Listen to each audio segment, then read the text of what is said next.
I will not embarrass myself today. We're going to talk about fragrances and it's going to be so normal. Hi, welcome back to the Dailies Arena. Today I'm sharing with you my niche fragrance collection and I hope you like it. Let's get right into it. The first fragrance that I want to talk about is this one, Oceanic Hotel Nice by Outremer. Outremer? Look, before we get started, I just want to say I am about to botch a lot of pronunciations in this video. And I would appreciate it if you corrected me in the comments. And that's on reading words before you ever hear them in real life. This is my favorite fragrance of the year. How do I get this to focus? It has like just the most interesting design on the front. And I think that it really does feel like you're in a hotel in a way, but in like a ritzy hotel. Like we're not at the Hampton Inn. So this I think is only available at Mer's Apothecary in Chicago. You can also get it on their online store, Small Flower, I believe. But I bought this not long ago, earlier this year in the spring, and it was like maybe $25. I just wanted to get myself something. I actually bought something from the same fragrance house for a friend.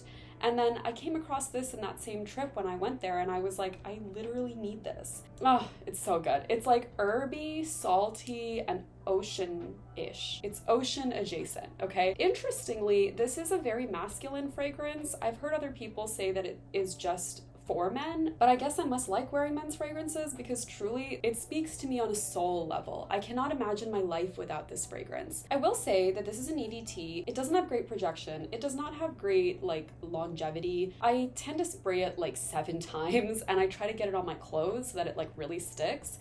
But yeah, it's just such an interesting scent. It's very like, it reminds me of the beach, and I guess I wear it to the beach a lot, to be honest. I feel like it's just green in a way that a lot of like oceanic scents aren't necessarily. It's very herb heavy. It has a little bit of like a sharp mint type scent to it, but it's super subtle and somehow it also is quite sweet. It is one of my most worn. A lot of these fragrances, you'll see that I haven't actually used very much.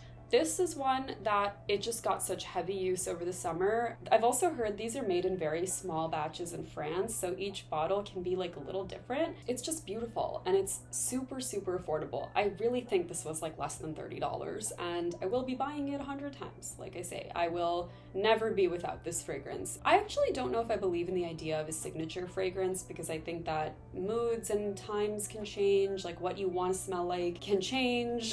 I guess if I had a signature fragrance or a series of signatures, this would be one of them. The next fragrance I want to talk about is this one. It's Big Night by Universal Flowering. So this is a really interesting fragrance. I was fortunate enough to be invited to the pre-launch party for this, which was at a store in New York called Steel.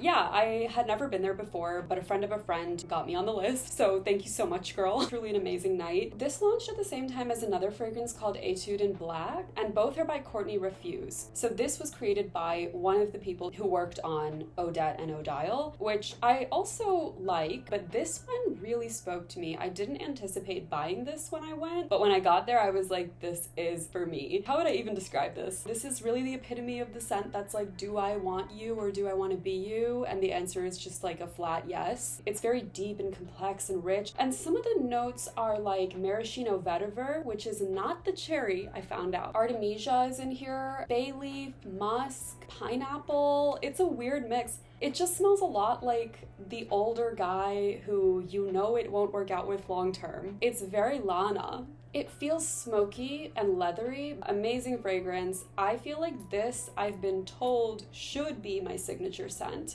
But like I say, I don't really know if I believe in the idea of a signature scent. It's really something. Absolutely check out Universal Flowering too. Recently I bought somebody a bottle of Lilac No. 4, which is like a photorealistic lilac. It actually includes like the dirt smell that the lilac is growing in.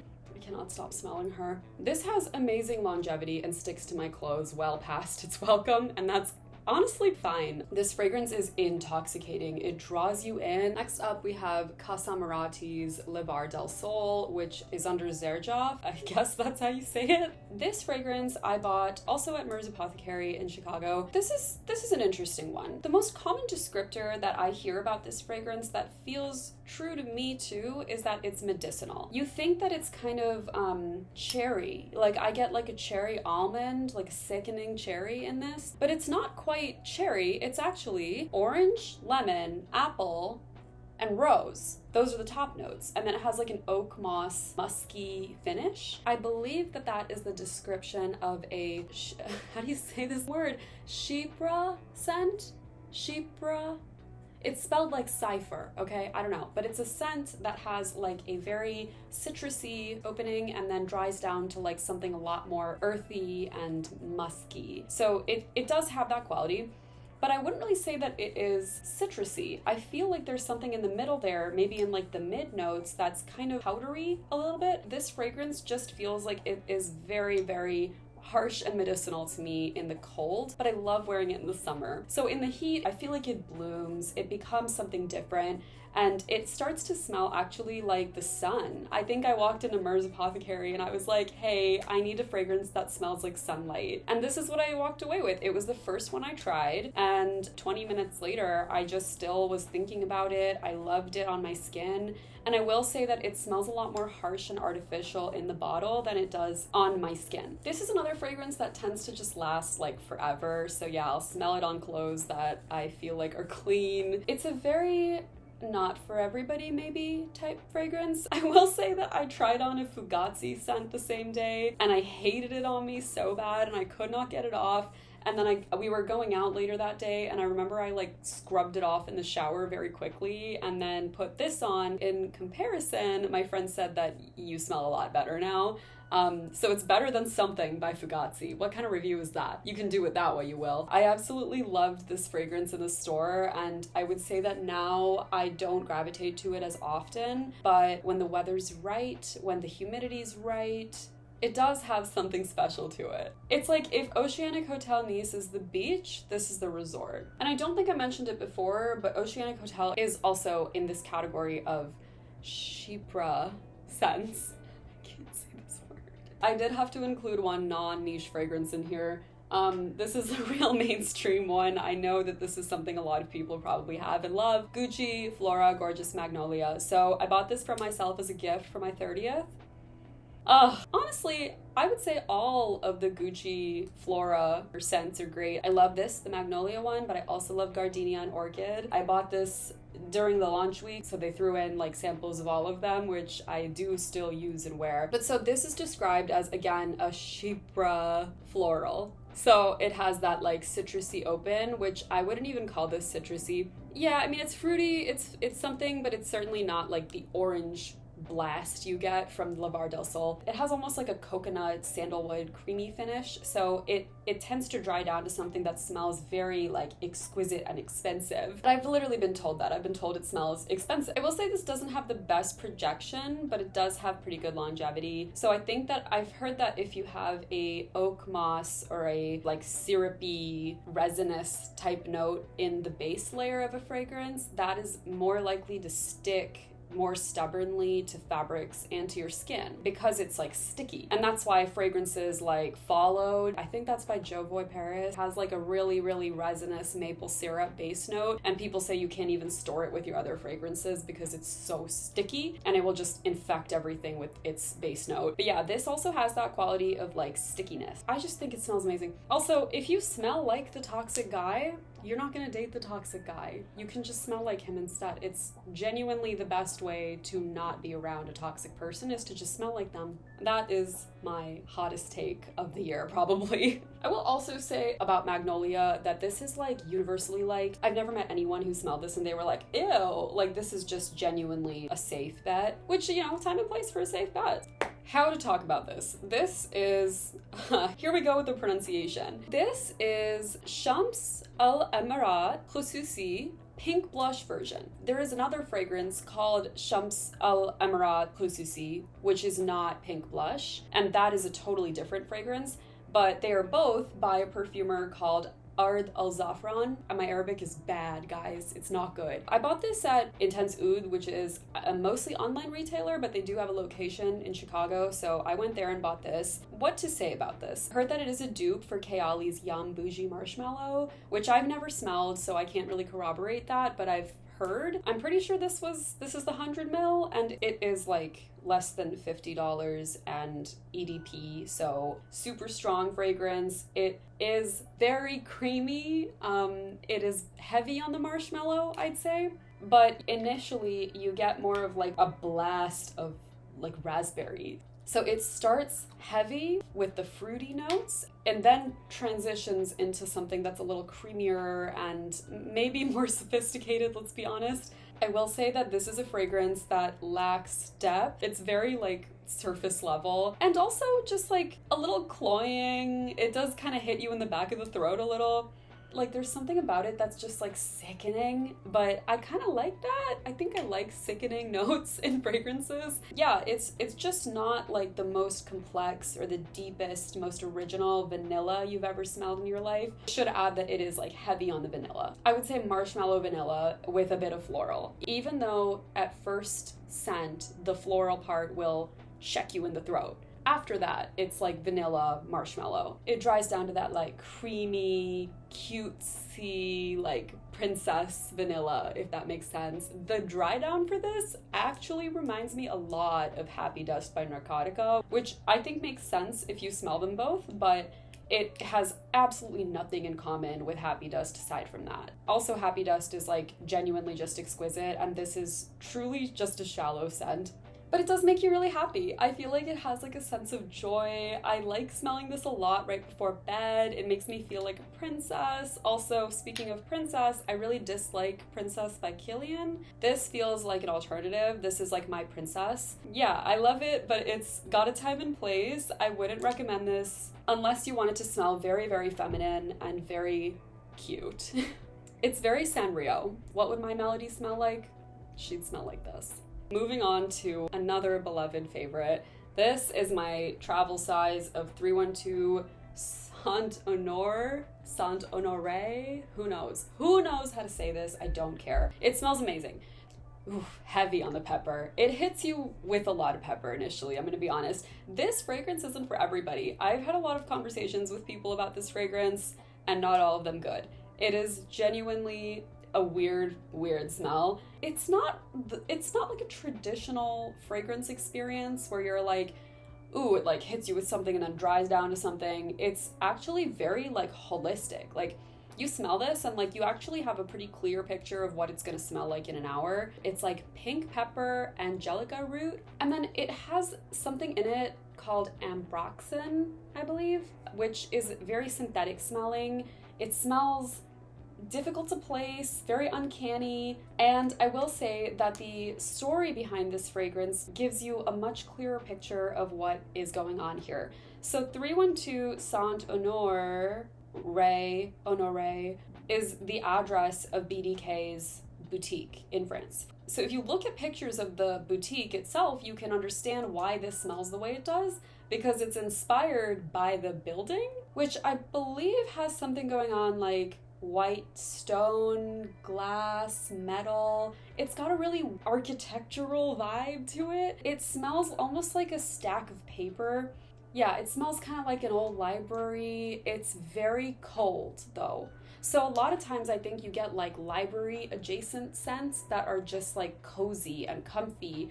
This is ice cold. It dries down to something very aloof. It is not welcoming. It doesn't invite you in. I consider this show-stopping. I will say you can't just wear it. You have to like wear an outfit, I feel. This is not the type of fragrance that I just like throw on. It's not universally liked. I have heard from many people that it is actually disgusting. But again, I love these gross scents. I think every single part of this is unexpected. I will be buying the full size when I finish this travel size, but it's such a strange fragrance. I just didn't really feel comfortable buying the full size until I knew I liked it. But I would say like a quarter of the way into this, I was like, yeah, this is for me. It's very cool girl. It's very like literary, distant. It's just unique. I would give it a smell if you're curious, but do not blind buy, because a lot of people I've talked to about this fragrance were disappointed in it after a blind buy. I'm not surprised by that at all. Like the first time I smelled it even, I was like, what the hell is this? There is a review for this fragrance on Fragrantica that I thought was really interesting. It mentions how expertly this is crafted, in the sense that it is all very like unified. None of the notes stand out more than another. I think that's especially true after spraying it on skin. Initially in the bottle, you get a pretty heavy like synthetic pepper scent, but it's not quite like that in practice. It turns into this like almost like bubble of every part of this, just like in a mosaic. I urge you to at least give this a sniff. It's so weird. It's just weird. I mean, if you hate it, it's just a weird and fun time. So I have some fragrance oils here that I want to talk about as well. Oh God, there's a cat here. Here are my Black Towers by Black Phoenix Alchemy Lab. So the story for me behind this is that when I moved across state lines, I realized that I had left this bottle with my parents, and I was like, no way do I not have this fragrance. I was so sad. And then he bought me another one. That's how you know it's real. This is my other one. So yeah, these are exactly the same fragrance. And as you can see, well, maybe you can't, I've used like a good chunk of this. So this one, it's emptier and is definitely about to go off. It doesn't smell quite the same anymore. This one I still have like a good chunk of. I love using this underneath other fragrances too. You can use an oil to make your spray fragrances last a little bit longer, but basically it smells like a spindly dark tower. It's just a very like evil sorcerer type scent. It's very like intense and syrupy. It's got like a weird woodsy note that feels like resinous to me, and it also has kind of like a red wine element. I do have some of the notes here. Sandalwood, ambergris, which I always forget what that is, wet ozone, and I will say that this smells wet. It smells wet even when it's dry. It smells very moist. Ebony, leather, it's all of these like dark and evil things. Because it's an oil, it doesn't necessarily project. It's very much a skin scent, and I don't mind that at all because I feel like it's good enough that I just want to smell it, and I'm fine with that. Black Phoenix Alchemy Lab actually has like a poem on each fragrance's page, I believe, and they do a lot of like fandom inspired stuff, and this one I don't think is. But it's got like a very specific dark magic vibe. I would say it's like that, yeah. I don't think I will ever run out of this, but if I do, I know who to call. Just kidding. I will buy the third bottle myself. I mean, unless. Now, the other fragrance oil that I want to draw some attention to here is going to be a little bit random. This is like moon divination oil that I bought at this tiny little occult store in San Francisco called Sword and Rose. So Sword and Rose has been in San Francisco at that location for like, I think 30 years or something. They are a super well-established occult store in the area, and I really enjoyed going there. But basically, this is for divination. Yes, I do use it for that, but I also use it as just a fragrance. It smells very like real. It is 100% actually essential oil. So it's sandalwood, myrrh, and rose, which is like a really interesting combination because I feel like, again, it gives kind of like a gender neutral energy. Intense, I'd say. It doesn't have any of that alcoholic scent that a lot of fragrances have, especially in a spray. Like, it's just entirely like straight up, this is the fragrance. So it hits you pretty hard, but it is, again, an oil, so it's like a skin scent. It's not like gonna be insanely projecting. It's not going to have like the best longevity, though actually I'd say this does have really good longevity. This will stick, and I appreciate that because I use it as a base layer. It is also just beautiful on its own. It's a really fascinating product, and they make a lot of these. They do tons of these like special essential oil blends that they make at the store, I believe, and you can get them online. So that's why I mentioned this, because it's really interesting to have something a little out of pocket. I like having fragrances that I don't think anyone else is going to have, and this is definitely something that isn't even really marketed as a fragrance, so it's special in that way. It's also just a great souvenir. It's awesome to have a souvenir from your trip that is usable, and I love buying fragrances when I'm traveling for that reason. And yeah, it's also useful for divination. Like, I think I wear this typically on days where I'm feeling like I'd like to dial into some kind of knowledge or insight that I feel like I'm not able to access, and it does kind of feel like it opens my mind a little bit to something beyond what I can see. I have a little bit of a superstition that it does enhance my intuition. So I really like this fragrance because it feels practical, and it also has just a beautiful scent. This truly feels like my collection would be incomplete without it.